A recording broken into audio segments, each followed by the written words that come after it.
Welcome back. This is episode 6. I want to say it's episode 6 of the Road to Profitability series. And today we're going to be working off of our last video of liquidity pools, liquidity sweeps. And we're going to be talking about inefficiencies in the marketplace. So let's get right into it. First things first, again, referencing episode 3, the IPDA, the algorithm controlling the market, is going to be doing two things all of the time. It's only going to be doing these two things. It's going to be hunting liquidity in the form of highs and lows and rebalancing to inefficiencies in the marketplace. What is an efficiency in the marketplace? If you've been on TikTok at all and you're in the trading space, you'll have heard of a fair value gap. This is an imbalance in orders on one side of the market. And you can see this through a candlestick pattern. Don't get it twisted. We're not pattern traders. We're not just trading a pattern over and over again. We're not trading any fair value gap. But just so we're clear on what it is, it's a 3 candlestick pattern with the wicks not overlapping on the candlestick body, as you can see here. This would be the fair value gap. If we moved this wick up here, if we moved this wick up here, the fair value gap would now look like this. If they have a wick right here, notice how the fair value gap, oh my god, wait.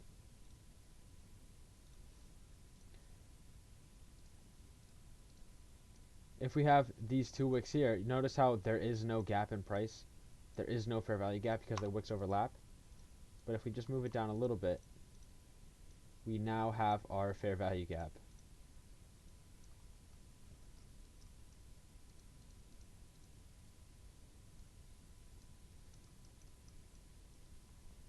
Alright, so this is how we spot it. This would be a bullish fair value gap. And there also, what did I just do? Hello? This would be a bearish fair value gap. So there's an imbalance, an inefficiency of sell orders in this area, and there's an imbalance or inefficiency of buy orders in this area. So price, think of it as like a paintbrush. The algorithm will come back down to this level. Let's grab this arrow. Or not. It'll come back down to this level and fill it to go back higher. Let's go to the real chart to make this easier. I'm going to go down to the 15-minute. I'm going to go look at what would be a great example to show. I am cherry picking, not because it doesn't work, because I want to find the most clean looking one I can find. So hold on. Alright. So you see here, we have an imbalance in price. We have the 3 candlestick pattern. So this is candle 1, this is candle 2, this is candle 3. You'll notice, and they don't all have to be the same color, there just has to be that gap in the wick. You'll notice that there's no gap, there's nowhere for a fair value gap down here. But as you can see, there's a gap in price. This is our bullish fair value gap. You can see price coming back into this fair value gap and then bouncing out of it, kind of like a trampoline. Why does it do this?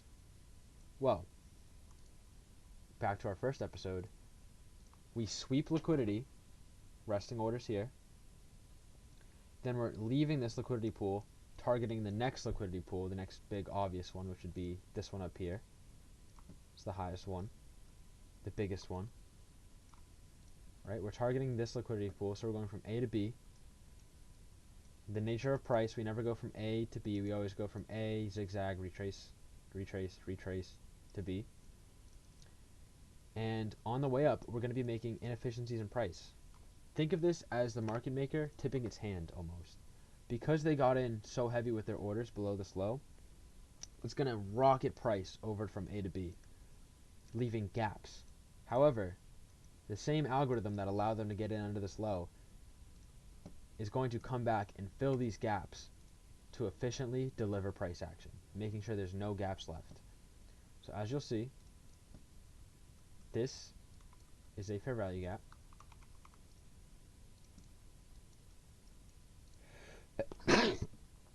bless me. This is a fair value gap. Nothing here, no fair value gap here. The wicks are overlapping. What? 3 candlestick pattern. Fair value gap here. We're just going to copy this up here to make it easier. Fair value gap here. And again, we're on the 1 hour.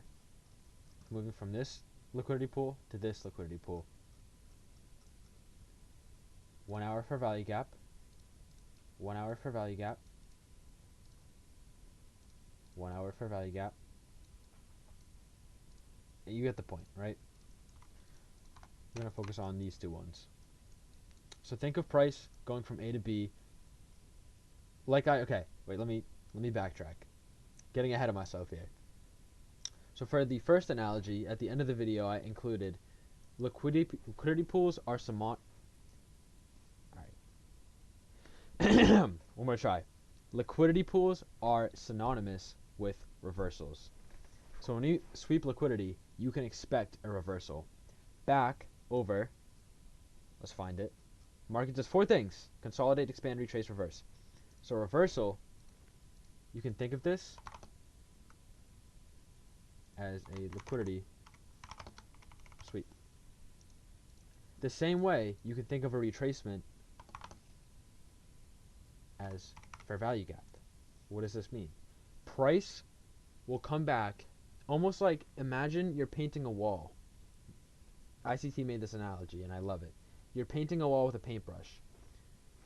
The first run across the wall, there's going to be little gaps of where the paint didn't quite get.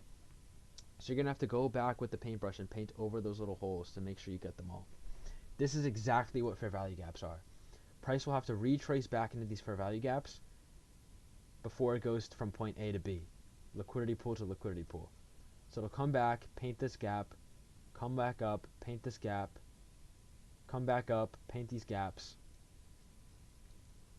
And we're going to use this as an entry, right? So this is the first building our model. So we have these liquidity pools. It's confirmed that this is a valid liquidity sweep because we have a market structure shift here. This confirms the liquidity sweep. This confirms the reversal. This confirms we're moving into an uptrend.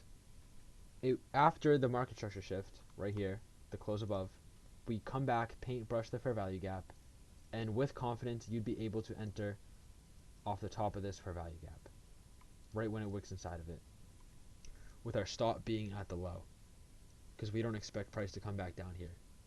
We expect it to deliver to the next liquidity pool. Actually, you know what? For this example, we don't expect price to come below this fair value gap. So we're going to put our stop below the fair value gap, and we're going to add an extra point for spread. Alright, what is it? 11.7. We're going to add 2 points, so 13.75 for our stop loss. This is going to be our trade. And we're going to expect price to deliver to this liquidity pool before we come back. Because we don't expect price to come back down, because the only reason it would come back down is to fill inefficiencies. Because we're delivering liquidity. The banks are in here on this liquidity, delivering to this liquidity. They're not getting out. So they're not going to let price come and take themselves out in their own market, which they control, before we take out this liquidity. Okay? So the only reason price would come down would be to fill inefficiencies in the marketplace. So we come back down, fill this fair value gap, expecting it to hold like the trampoline. We don't expect these to get broken below. And then this is our trade. Now, this isn't a realistic trade of what I would take because it's on the hourly. It's a really high R to tight stop loss, mine are wider. But just for this example, this is your multiplier. So let's say you risked $100 on this trade. You would be up 26 times. So 26 times 100. That's a $2,600 trade right there. Okay? So we're entering off for value gaps. For value gaps are equal to retracements off of reversals, which are liquidity sweeps, confirmed by a market structure shift. With these 3 confluences alone,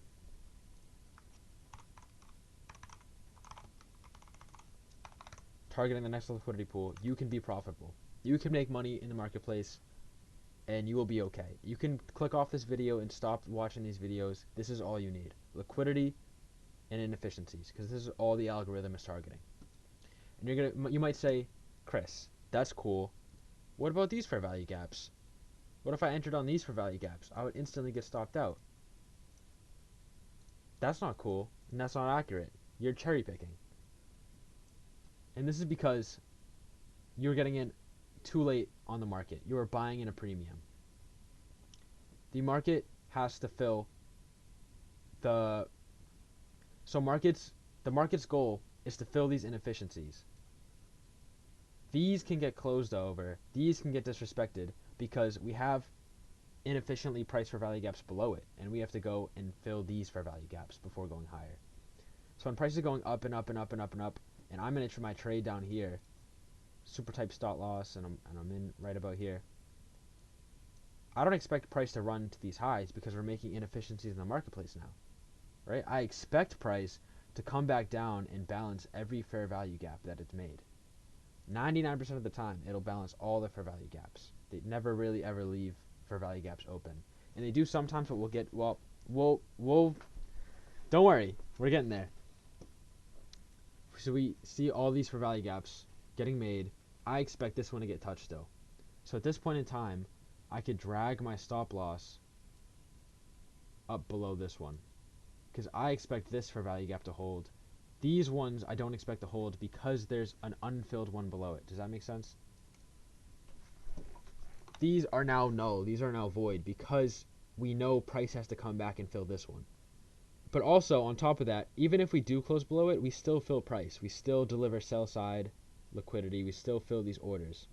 But after we come in and fill this imbalance, and we haven't taken out this high yet, we can now expect price. There's nothing stopping price from going up because we've paintbrushed all the imbalances in price.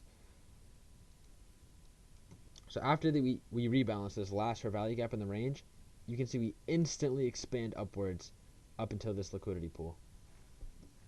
Now that's just the first one. That's the fair value gap. Again, we'll show it here. And sometimes fair value gaps will get wicked through, but they're still valid until they get closed under. So we have a bearish one. You can see we wicked through the fair value gap. That's why I had my 2-point stop loss for spread. That's fine. As long as you don't get a candle closure above it, we still expect this to hold. See, we wick it again, we wick it again, but the bodies aren't closing inside of it or through it. Once we get a candle closure, just like a market structure shift, above it, it is now disrespected. So again, we come here, we wick through it, we don't close it. The wicks do the damage, the bodies tell the story. Once we're up here, after we close it, now it's an invalid fair value gap. Now we don't expect it to do much. However, you can take fair value gaps, and this is what I use to trade.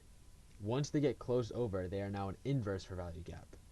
So they now get used the opposite way. So in this instance, just ignore the right. We're in a bearish trend. We're expecting bearish fair value gaps to hold. They can get worked through, but we do not want a candle closure above this fair value gap. We don't expect that. We expect it to retrace and then run. So retraces and runs, and once price comes up, it's respecting it still here. Once it gets closed above, this is now an inverse fair value gap, right? Now this is the coolest shit ever, because you'll see price, we deliver price. This is proof of an algorithm. This inefficiency, there's still a little bit of inefficiency. It's delivered on two sides, but sometimes it likes to come back and deliver it a third time. This is why the inverse fair value gap can get played out. Look at how precise that is. You cannot tell me there is not an algorithm, because look, we even rebalance this inverse inefficiency in price one last time, along with all of these fair value gaps. Literally precise at the top. We wicked it before delivering to the liquidity pool. Okay? Insanely precise. That's the first So I use fair value gaps, inverse fair value gaps for like buys and trading, and these work on all time frames. You'll see on the daily. We'll find a good one. The daily's been pretty choppy lately. That's why I'm trying to stay away from it for these videos, but you'll see we hit a fair value gap on the daily, rejection off of it, retrace. Over here, we're still haven't closed above it, so this fair value gap is still valid on the daily. All right, this fair value gap was respected, closed above. It's now used as a support level. Just to finish this off, we'll say the consolidation is to build orders, so trick people into both sides of the market so they can take one side and expand, and then the next expansion, this is our trend. All right, so the market's either building orders, trending, expanding, retracing the fair value gaps, inefficiencies in price, and or reversing at liquidity pools. Okay, nothing, there's a lot, I'm throwing a lot at you, but pretty simple. So what are the other inefficiencies? We have the fair value gap slash inverse fair value gap. We next have a volume imbalance. So this is a literal gap in price.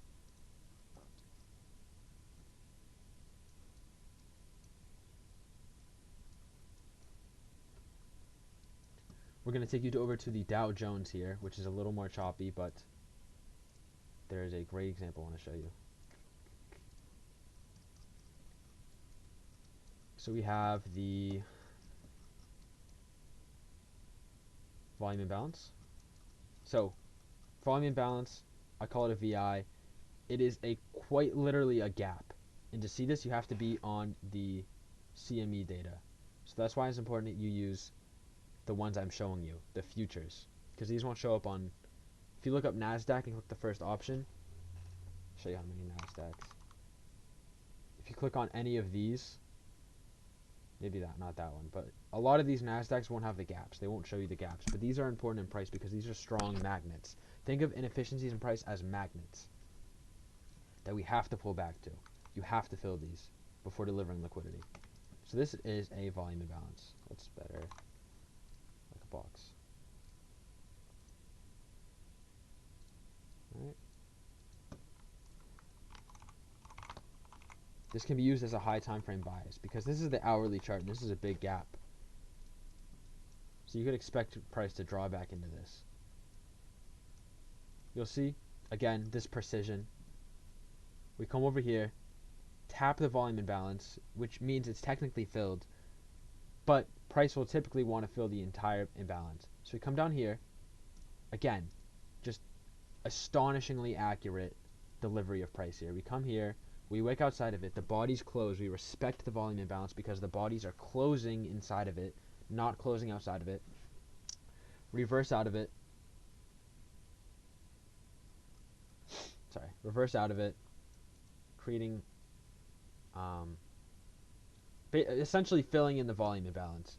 And now this is efficiently delivered price action. So we no longer have to we can come back down here. We no longer have to come back down here to deliver liquidity to the highs. This has been filled in. Same down here.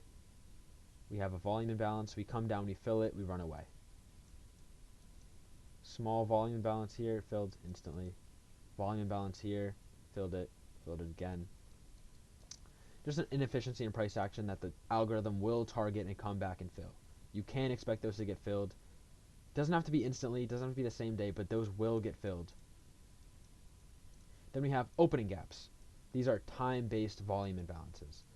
We're not into the time aspect yet, which is probably the most important part next to liquidity pools, but just know that a lot of these gaps, these volume imbalances, happen at certain times. There are new week opening gaps, NWOGs, new day opening gaps, NDOGs, and opening range gaps. So, as you know, the market closes at 5 p.m. every day, and it's not open on the weekends. So from Friday's closing price, right here, to Sunday's opening price, there's going to be a gap because the market was closed for a while. and it wouldn't be able to deliver prices until after. So you'll see this is a new week opening gap. So for the following week, from Sunday, May 11th to 5 trading days would be May 16th, you can expect this to be filled. Maybe later. Again, doesn't have to be a certain time, but within the next week or two, I would expect this new week opening gap to be filled. Now, there's stuff like this. You see this? Oh, that's also a new week opening gap. Let me find a daily. Let me find a daily opening gap.